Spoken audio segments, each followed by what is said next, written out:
New Hope TV, your encounter with God.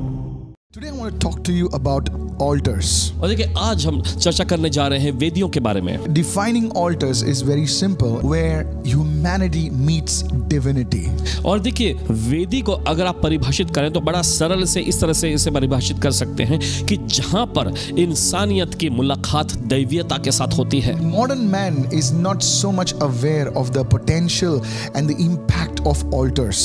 और आधुनिक जमाने के लोग जो हैं वेदियों के जो मायने होते हैं, अहमियत होती है, उसके बारे में ज्यादा जानते नहीं, उनके पास जानकारी नहीं है। Because sometimes knowledge makes us puffed up, the word of God says. देखिए परमेश्वर का वचन ऐसा कहता है कि कभी-कभी क्या होता है, ज्ञान से जो है घमंड आ जाता है। So this puffing up makes us blind to certain key principles in this world. ये फुल उठना या कि घमंड से भर जाना, देखिए इस दुनिया में देखिए कुछ खास प्रकार के जो सिद्धांत होते हैं उससे हमें चूक जाते हैं। Altars are very key. They impact not only an individual, they impact families, they impact entire communities and even nations. और देखिए जो वेदियां होती हैं उसकी बहुत ही अहमियत होती हैं। Yes. और ये सिर्फ एक व्यक्ति पर ही नहीं, एक परिवार पर, यहाँ तक कि एक राष्ट्र पर, यहाँ तक कि पीढ़ी पर भी इसका असर पड़ सकता है। Many of you are going through certain challenges in your life that could be direct result of an evil altar in your life. और देखिए आप में से बहुत सारे लोग इस प्रकार के ऐसे चुनौतियों में से गुजर रहे हैं जिसका कारण हो सकता है कि ये शैतानी वेदियों का प्रकोप हो। When I talk about the altar, देखिए जब हम चर्चा करते हैं वेदियों के बारे the में, altar can address the past. वेदी जो है वो अतीत को संबोधित कर It सकती can है, influence the present ये वर्तमान को प्रभावित कर सकती and है it can shape the future. और ये भविष्य को आकार दे सकती है। The altar that I'm speaking about, it's so powerful that it can not only influence a man, as I said before, but it can influence a family and even a community and even a nation. और देखिए जैसे पहले आपको बताया कि वेदियां जो होती हैं अकेले व्यक्ति पर ही प्रभाव नहीं डालती हैं, परिवार पर, यहाँ तक कि समुदाय पर, और आगे देखें तो पूरे राष्ट्र पर भी ये अपना प्रभाव डालती है। Those who understand the power of altars, they know what it can do to your life. और जो लोग वेदियों की सामर्थ्य को समझते हैं वे इस बात से पूरी तरह से वाकिफ हैं कि आपके जीवन में क्या कर सकती हैं। Write this down. चलिए लिख लीजिए। There are 3 powerful altars that shape the destiny of mankind. और देखिए 3 सामर्थ्यशाली वेदियां हैं जिन्होंने पूरे इंसानियत को एक आकार दिया। These 3 altars are affecting my life, your life, and everyone's life on this planet in the past, present, and future. और ये 3 वेदियां जो है जिसका असर मुझ पर, आप पर और हर एक इंसान पर जो गए और जो अभी हैं सबके ऊपर अपना प्रभाव डाल रही These हैं। altars are eternal altars. और ये वेदियां अनंतकालीन वेदियां हैं। Go to Matthew chapter 1 and verse 1. चलिए निकालेंगे इस समय मत्ती का पहला अध्याय है, उसका पहला And वचन। there the Bible says, now this is the first book of the New Testament. और देखिए यहाँ पर बाइबल कहती है, और आपको ये भी बताना चाहते हैं कि ये बाइबल में की नए नियम की पहली पुस्तक है। And we are reading the very first verse of the New Testament. और हम नए नियम का पहला ही वचन पढ़ रहे हैं। It says the book of the genealogy of Jesus Christ, the son of David, the son of Abraham.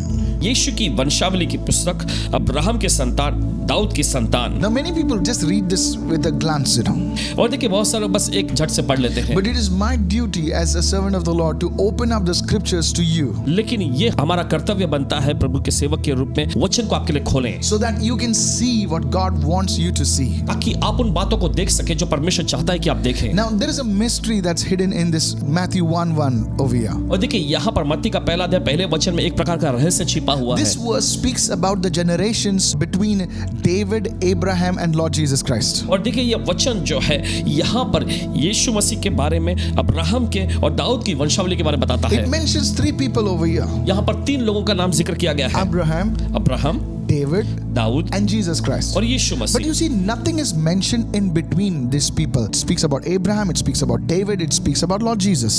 और देखिए यहाँ पर बाकी किसी लोगों का भी नाम जो है उस पीढ़ी में के किसी का व्यक्ति का नाम यहाँ पे दर्ज नहीं है, सीधा यह लिखा है अब्राहम के बारे में, दाऊद के और फिर यीशु मसीह के। Even though things are mentioned about it later, हालांकि चीजों को जो है बाद में दर्ज किया गया, the first verse is very significant in any book. लेकिन हम देखते हैं किसी भी पुस्तक में पहला कथन जो होता है बहुत ही मायने It रखता है sets the tone for the rest of the chapter. और बाकी अध्याय के लिए यह मुख्य बुनियाद के तौर पे होता है। Write this down. चलिए पढ़ें। These 3 men that are mentioned over here, और ये 3 व्यक्ति जिनका नाम यहाँ पे दर्ज है, they raised altars that defined their generations. इन्होंने ऐसी वेदियों को खड़ा किया जिसने उनकी पीढ़ियों पर असर डाला। The altars that that were raised by these men was what other generations lived by. Let me explain. और देखिए ये वेदियां जो इन तीनों ने बनाए, देखिए इसी वेदियों के मुताबिक दूसरे लोग भी जिए। So let's first look at Abraham right now. तो आइए देखते हैं पहला जो है अब्राहम के बारे में। The altar of Abraham. Abraham की वेदी, Write this down. चलिए लिख You लीजिए। see, Abraham was the first man that raised an altar हम देखते हैं अब्राहम पहला व्यक्ति था जिसने वेदी को बनाया, that shaped the future of mankind. जिसने इंसानियत के भविष्य को आकार दिया। Now, of course, Noah raised an altar before that. यकीनन उसके पहले नूह ने एक वेदी को बनाया था। But you see, we refer to the Abrahamic altar more than anything else. लेकिन आप देखते हैं कि हम अब्राहम की वेदी को दूसरे किसी भी चीजों से ज्यादा मायने देते हैं। Even today, we connect to the altar that Abraham raised up. और देखिए आज भी हम उस वेदी से जुड़ते हैं जो अब्राहम ने खड़ा किया। He got connected with God in such a manner that we even refer to Abraham connection with that altar. और देखिए जो वेदी अब्राहम ने परमेश्वर के लिए खड़ा किया था, देखिए वही वेदी आज भी मायने रखती है और आज भी हम उस वेदी से जुड़े हुए पाते हैं। Today we speak like this: the blessings of Abraham rest upon you in the name of Jesus. We speak like that. What we are doing is we are connecting to that altar that Abraham raised. That's where he encountered God. Are you with me? और देखिए आज हम इस प्रकार की आशीषें देते हैं कि अब्राहम की आशीषें तुम पर होए। देखिए ये आशीष जो हम बोलते हैं ये इस वजह से हुआ कि अब्राहम ने परमेश्वर के लिए जो वेदी खड़ा किया था उसका ये असर है। Based on that altar that Abraham raised up, he was called the father of nations. और देखिए इसके मुताबिक कि जिस वेदी को अब्राहम ने परमेश्वर के लिए खड़ा किया था उसी के कारण अब्राहम जो राष्ट्रों का पिता कहलाया। Now that can be by faith or by nationality to some people. You understand what I'm saying? और देखिए ये कुछ लोगों के लिए विश्वास के मुताबिक हो सकता है या कुछ लोगों के लिए राष्ट्रीयता के मुताबिक भी हो सकता है। आप समझ सकते You हैं। see, Abraham is gone. He's with the Lord now. आप देख सकते हैं कि अब्राहम तो चले गए और वे परमेश्वर के साथ But हैं। the altar that Abraham raised up was so powerful that it is still alive today, and the blessings are still at work in the lives of God's people. लेकिन जो वेदी अब्राहम ने खड़ा किया था, देखिए वो आज भी काम कर रहा है और उसकी आशीष अब भी परमेश्वर के लोगों पर आ रही है। Many generations lived before Abraham, बहुत सारी पीढ़ियां अब्राहम के पहले जिए, but they did not understand the secret of altars लेकिन उन्होंने वेदियों के रहस्य को नहीं समझे थे because of their ignorance. उनकी अज्ञानता की वजह से। I pray today आज प्रार्थना करते that the हैं Lord will lift up any kind of veil that is stopping us from understanding the importance of altars in our life. Somebody shout hallelujah. Come on, somebody. परमेश्वर हर एक प्रकार के पर्दों को हमारी जिंदगी पर से, हमारे आंखों पर से हटा दे ताकि हम वेदियों की अहमियत को समझ सके और देख सके। Abraham's altar is not a physical altar. Please understand this. समझिए मेहरबानी कर, अब्राहम की वेदी जो वो कोई भौतिक वेदी नहीं थी। It was not an altar made of stone or mud or wood. It was a spiritual altar. I'm speaking right now. पर आप बताना चाहते हैं कि अब्राहम ने जो वेदी वो कोई लकड़ी या कोई मिट्टी या कोई पत्थर से नहीं बनाया गया था। Yes. वो आत्मिक वेदी है। You see, this altar is still speaking today. देखिए वो वेदी आज भी बात करती है। The portal that it opened is still open today. और देखिए वो प्रवेश द्वार जो खुल गया था वो आज भी खुला हुआ है। This is really powerful. ये बहुत ही If you जबरदस्त can है। understand this secret, अगर आप इस रहस्य को समझ जाएंगे, you may be whoever you are, you can impact your life, it can impact your family and the coming generations to come in the name of Jesus. आप चाहे जो कोई भी हो, अगर आप इस Jesus. बात को समझ जाएंगे तो देखिए ये आप पर प्रभाव डालेगा, ये आपके परिवार पर और फिर आपकी आने वाली पीढ़ी पर भी अपना गहरा प्रभाव डालेगा यीशु के नाम Something में। big is happening in your life today. कुछ तो बड़ा आपकी जिंदगी में हो रहा है Somebody आज। raise your hand and say, today is my day. कोई तो अपने हाथ Hallelujah. उठाकर कहे आज मेरा दिन है। You see, information does not change you, revelation changes you. आप देखते जानकारी मिलना ये आपको बदलता नहीं है, लेकिन प्रगटीकरण मिल जाना ये आपको बदलता There's है। so much of information out in this world. आप बाहर जाके इस दुनिया में पाएंगे बहुत सारी जानकारियां छिपी To हुई हैं। search that information, you need search engine, Google and all that stuff. But revelation is specific to a person. लेकिन प्रकाशन जो होता है खास तौर पर एक व्यक्ति के लिए होता है। God will release revelation to even the simplest people who want to receive it. Will you be that one? Say, I receive it in the name of Jesus. परमेश्वर अपना प्रकाशन जो एक सीधे साधे सरल लोगों को भी भेजेगा। अगर आप ग्रहण करना चाहते हैं, बोले मैं चाहता हूं यीशु के नाम में। You don't have to be somebody rich and famous to receive revelation. आपको कोई अमीर या मशहूर होने की जरूरत नहीं उस प्रकाशन को पाने के You लिए। need to be with a willing heart. Say, God, speak to me. आपको Hallelujah. इच्छुक दिल लिए रहना है कि प्रभु मुझसे बातें कर। God will often sidestep the wise and the so-called the famous and the dude rude and the cool dude. You know, he will go to the simplest people. He will go to the people who are hungry. Is that you? Say yes, I receive it in the name of Jesus. कि परमेश्वर प्रतिष्ठित तो जो माहिर लोग हैं और जो एकदम मशहूर लोग हैं उन सबको एक और दरकिनार कर देगा और ऐसे लोगों के पास जाएगा जो सीधे साधे लोग हैं जो कहते हैं हाँ प्रभु. God is not looking for perfect people. परमेश्वर सिद्ध लोगों की तलाश में नहीं है. You might have made mistakes. शायद हो सकता है आपसे गलतियां हुई I हो. want to encourage you. आपको हौसला बढ़ाना चाहते हैं. Take hold of God. परमेश्वर को थाम Take लीजिए. hold of this word. उसके वचन को थाम And say, लीजिए. Lord, और कहे प्रभु, I am a work in progress. मैं प्रगति पर हूँ. And God will do something big in your life. परमेश्वर आपकी जिंदगी में कुछ खास करेगा. Somebody shout hallelujah. कोई तो चिल्लाए Come on, हालेलुया. hallelujah. कहे hallelujah. You're watching me sitting alone. God is moving in your life right now, sir. आप अकेले कहीं बैठकर हमें देख रहे हैं. परमेश्वर आपकी जिंदगी में काम कर रहे हैं. Are you श्रीमान listening जी, right सुन रहे हैं now? आप इस You वक्त. need to turn away from those things. आपको उन चीजों से मुड़ जाना है. Those are the things that pulled you down. देखिए वे सारी चीजें जो आपको नीचे खींचती रही. You know about it. आप जानते इस बारे But में. no longer. लेकिन अब से Your नहीं. life has to be a blessing to many thousands of people. आपकी जिंदगी बहुत सारे हजारों लोगों के लिए आशीष बनवा. Abraham raised an altar. Abraham ने वेदी को खड़ा किया. He didn't have anything. देखिए उसके पास कुछ नहीं था. But he said, लेकिन उसने if कहा, I have to impact the future generations. अगर मुझे आने वाली भविष्य की पीढ़ी पर असर डालना है. 2000 years later, more than thousands of years later, we are still speaking about Papa Abraham. और देखिए हजारों सालों बाद भी देखिए आज हम पापा अब्राहम के बारे में बात करते हैं. It's because of that altar. उस वेदी के I वजह से. want you to understand this truth. चाहते हैं कि सच्चाई को आप समझ जाएं. All right. खैर. The second person दूसरा व्यक्ति. that raised a generational altar was King David. दूसरा व्यक्ति जिसने पीढ़ी का वेदी को बनाया वो था राजा Dawood. You see, after Abraham, आप देखते हैं अब्राहम के बाद all the generations before David failed to raise the generational altar. और वे सारी पीढ़ियां दाऊद से पहले पीढ़ी का जो वेदी होता है वो बनाने से चूक गई थी. You see, they did not understand the secret of an altar. देखिए उन्होंने वेदी के रहस्य को नहीं समझे थे. David understood the secret of altars. If you see any giant of faith, अगर आप विश्वास के किसी महारथी को देखते हैं, any giant of faith who was used by God, like Smith Wigglesworth or Apostle John G. Lake, अगर आप विश्वास के किसी भी महारथी को अगर आप ढूंढेंगे आप देखेंगे जैसे कि स्मिथ विगलसवर्थ जी, प्रेरित John G Lake ji, or you take Sister Catherine Kuhlman, बहन कैथरीन कुलमन जी को भी अगर आप they understood the secret of altars. उन्होंने वेदियों के रहस्य को समझा. They're gone. वे चले But गए. what they did still speaks. लेकिन जो उन्होंने किया था वो आज भी बात The करता है. anointing, the mantles are still available. वो अभिषेक, वो चादर अभी भी उपलब्ध है. Elijah was an altar builder.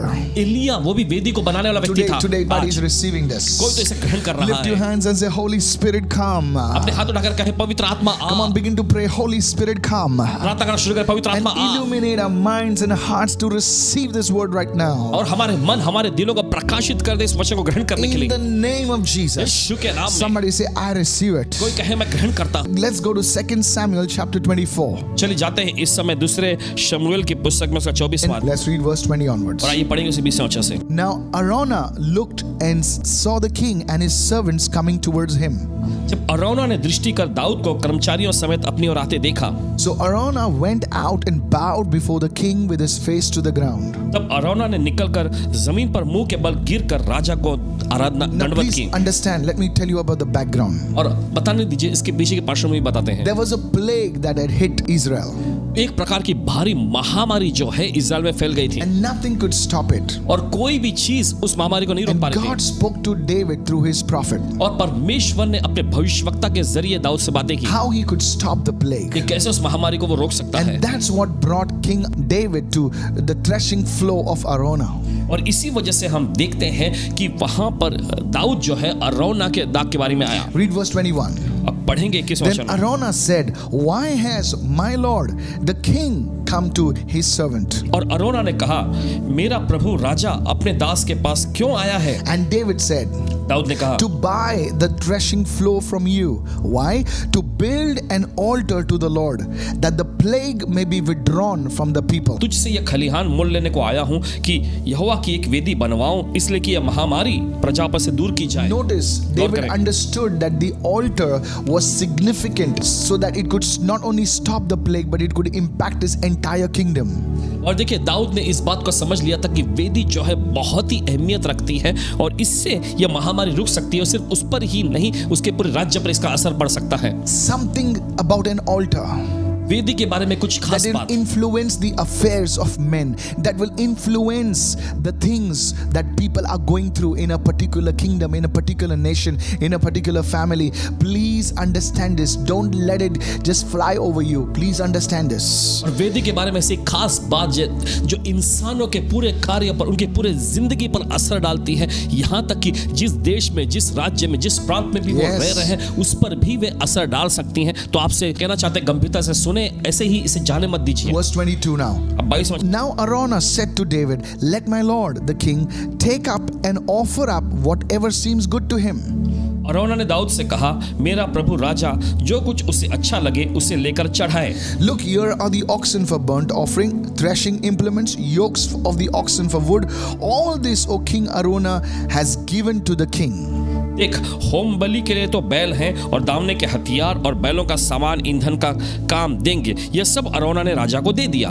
What Araunah was telling King David? और देखिए यहाँ पर अरौना राजा दाऊद से क्या कह रहा He है, says, Take what I have, और वो कह रहा है कि जो कुछ मेरे पास है ले लो and you build the altar. और आप वेदी बनाओ, Take the bull and put some sacrifice on it. और बैल लेकर कुछ वेदी को बनाकर उस पर बलिदान भी कर दो। Now here is what King David says to Araunah. देखिए यहाँ पर राजा दाऊद क्या कहता है अरौना से। Then the king said to Araunah, फिर राजा ने अरौना से कहा, No, उसने कहा नहीं, but I will surely buy it from you for a price. ऐसा नहीं, मैं ये वस्तु तुझसे अवश्य दाम देकर लूंगा। Nor will I offer burnt offerings to the Lord my God with that which costs me nothing. मैं अपने परमेश्वर यहोवा को सेंत के, यानी ऐसा कोई भी होम बलि नहीं चढ़ाऊंगा जिसके लिए मुझे कुछ दाम न चुकाना So पड़े। David brought the threshing floor and the oxen for 50 shekels of silver. अतः दाऊद ने खलिहान और बैलों को चांदी के 50 शेकेल में खरीद लिया। And David there built an altar to the Lord. He offered burnt offerings, peace offerings. So the Lord heeded the prayers for the land, and the plague was withdrawn from Israel. 25वां वचन में लिखा है, Wow. तब दाऊद ने वहां प्रभु की एक वेदी बनवाकर होम बलि और मेल बलि चढ़ाए, और प्रभु ने देश के निमित्त विनती सुन ली, तब वह महामारी इजराइल पर से दूर हो गई। I'm so impacted by this statement that David raised an altar over there. The prayer that was made at that altar impacted not only his life, not only his family, but the entire kingdom of David. Somebody is listening to this. Hallelujah. देखिए यह बात जो है Wow. यहाँ पर बहुत ही खास हमें लगता है कि देखिए दाऊद ने वहां पर प्रभु के लिए वेदी बनवाकर वहां पर बलिदान चढ़ाया, और जो प्रार्थना उसने वहां पर की, देंगे इससे सिर्फ उस पर ही नहीं, उसके परिवार पर ही नहीं, पूरे इजराइल राष्ट्र पर उसका असर हुआ। David knew दाऊद जानता था there is always a cost attached to real sacrifice.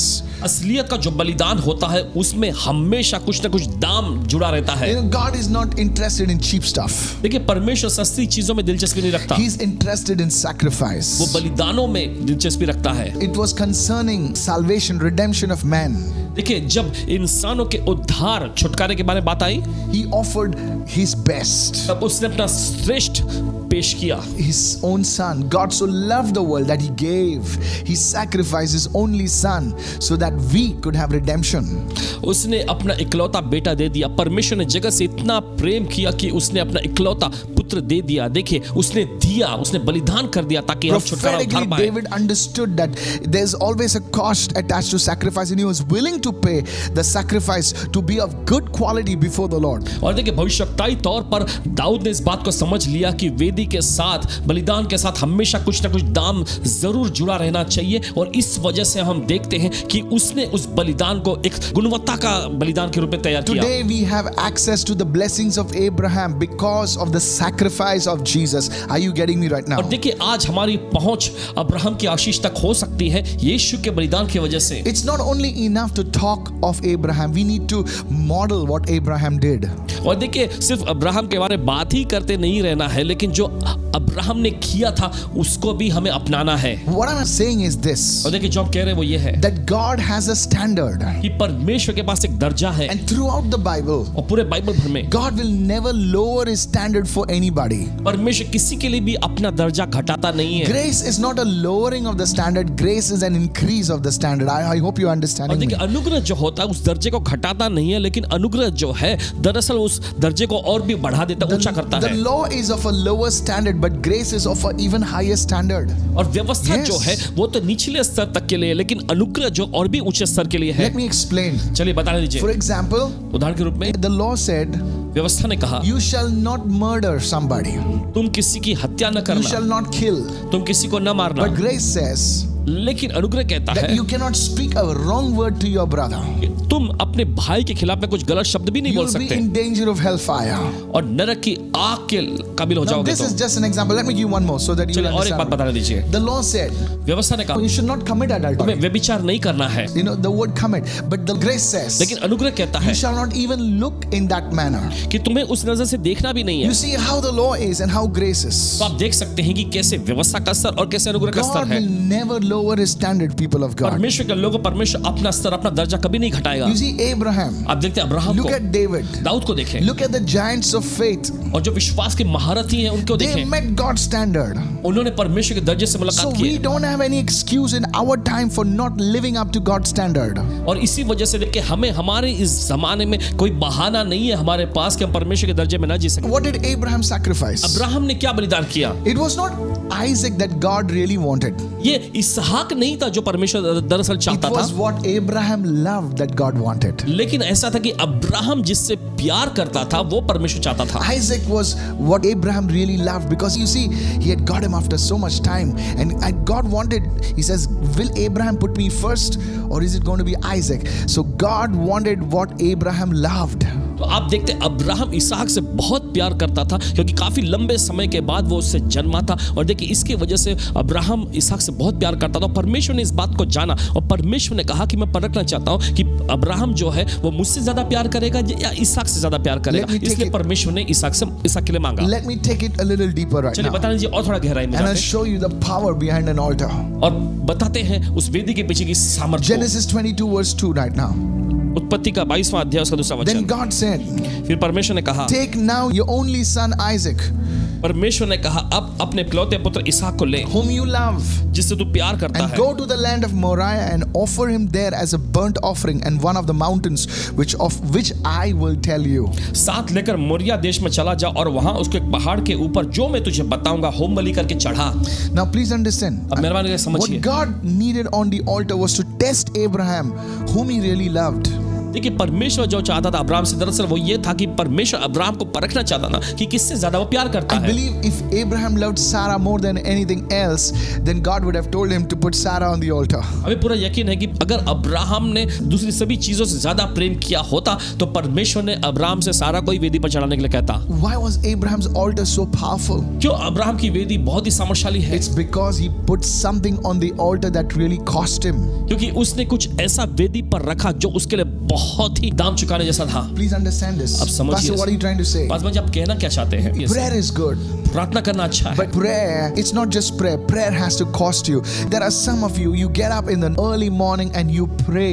You're sacrificing, you're putting something on the altar, and that is your sleep. It's a powerful thing. Hallelujah. और देखिए प्रार्थना बस यूं ही मामूली तौर पे नहीं होनी चाहिए। देखिए आप में से कुछ लोग जो है प्रार्थना करने के लिए तड़के सुबह उठते हैं और प्रार्थना करते हैं। देखिए आप क्या वेदी पर रख रहे हैं? आप अपनी उस नींद को उस वेदी पर रख रहे हैं जो कि एक बलिदान के तौर पर है। Some people will give up anything for sleep.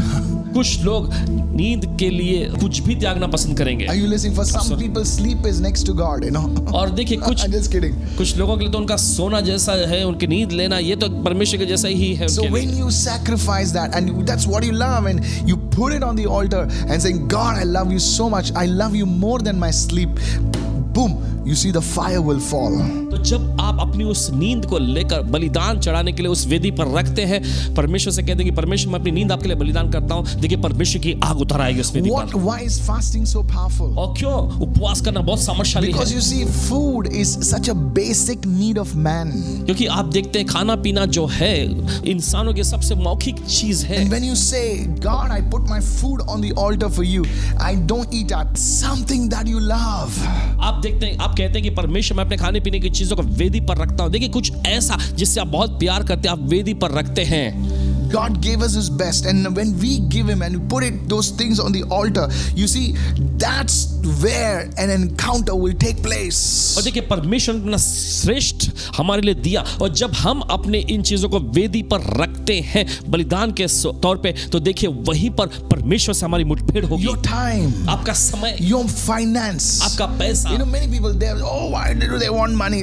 Listen, God can function without your money. देखिए बहुत सारे लोग ऐसा बुरा मानते हैं, ओ क्यों ये पैसों के बारे में ऐसा बोल रहे हैं, ऐसा सब। Yes, I have no problems with those people. उन लोगों के साथ हमें कोई समस्या नहीं। That's why we don't talk about offering. No, और इसी वजह से देखिए भेंट के ज्यादा हम बोलते नहीं। Want to give, you give, but when you give, you see, money is so dear to people. They will do anything for it. आप देखते हैं पैसा लोगों के लिए बहुत पसंद और बहुत प्यारा लगता है, उनके लिए कुछ भी करेंगे। That thing which you love and you put it on the altar for the Lord, boom, the fire falls. लेकिन जब आप उन चीजों को लेकर परमेश्वर की वेदी पर रखते हैं, वहीं पर आग उतरेगी। God will never lower His standard. What do you love? परमेश्वर कभी अपना दर्जा घटाएगा नहीं। किससे आप प्यार करते हैं? You have to put that thing on the altar. आपको उस चीज को वेदी पर रखने की जरूरत है। That's where that altar will begin to impact your present, past, your future. Everything will start changing in your life. वहीं पर देखिए वो वेदी जो उसकी सामर्थ जो है आपके अतीत, आपके वर्तमान, आपके भविष्य पर असर डालेगी, और सब कुछ आपकी जिंदगी में बदलता चला जाएगा। That's the power of an altar. यही तो वेदी की सामर्थ है। This is a secret where God will start beginning to move on your behalf. ये वो रहस्य है जहां पर परमेश्वर आपके पक्ष में काम करने लगेगा। You know, many of you can't give up food. You know, for you, like food is like, oh my goodness. कि आप में से कुछ लोग अपने खाने पीने की चीजों को त्याग नहीं सकते। आपके लिए खाना पीना जो होता है वो तो एकदम भी सबसे जबरदस्त है। But the remaining part of the day is, God, I love you so much, and I'll tell you, the things will start impacting your family. लेकिन दिन का बाकी हिस्सा जो है आप कह सकते हैं परमेश्वर मैं आपसे बहुत प्यार करता हूँ, और फिर आप देखें वे चीजें आपके परिवार पर असर डालने लगेंगी। Yesterday, कल one couple came to meet me.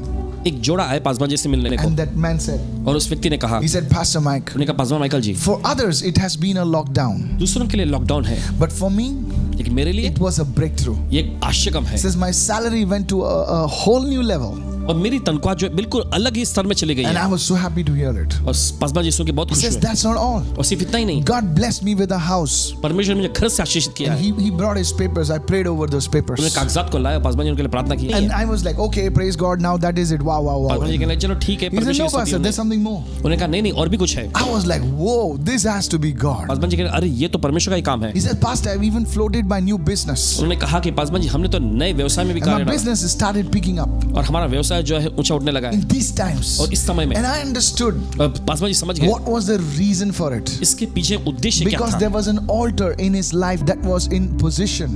क्योंकि एक वेदी उनके जिंदगी में निर्माण की गई जो कि खास मायने रखती है। An altar of service, an altar of giving to God's work, an altar of prayer. I'm telling you, church, what do you love? सेवा करने का वेदी, देखिए परमेश्वर के राज्य में भेंट देने का, प्रार्थना करने का ये वेदी उन्होंने निर्माण किया। आप किस चीज से प्रेम करते What हैं? do you love? किससे आप प्रेम करते हैं? Put it on that altar. उसे वेदी पर रखें। And I'll tell you, there will be such a powerful encounter that will last for generations. आपको Come on, बताना चाहते हैं somebody. एक जबरदस्त मुठभेड़ होगी जो पीढ़ी पीढ़ी तक चली जाएगी। God is speaking to many of you right now. परमेश्वर आप में से बहुत सारे लोगों से बोल रहा है इस वक्त।